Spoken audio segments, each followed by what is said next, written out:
Hello guys, it's Treasure the Husky here, and today I'm going to give you a review of a device, a review of one of my new devices I've gotten, seeing as I have 6 more over there.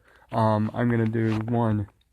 So this is a System Sensor 2400 smoke detector, the 90s.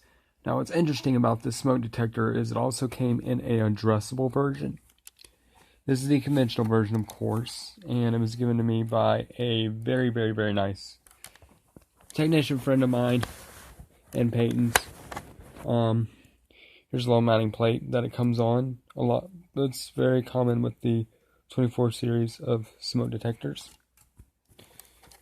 Here's the back. These were really dirty when I got them, so I had to clean them up.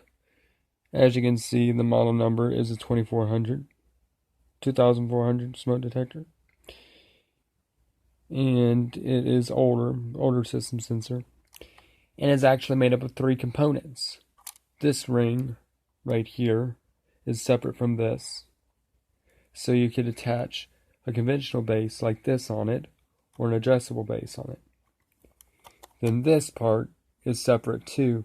You can remove it to clean the smoke chamber and stuff like that. Has a red LED and let me find the test area and a remote test button right here where you would insert a small screwdriver and it would put the smoke detector in alarm if you did not have canned smoke. So that's about it for this device. Please rate, comment, and of course subscribe to my channel, and I will see all of you in the next video.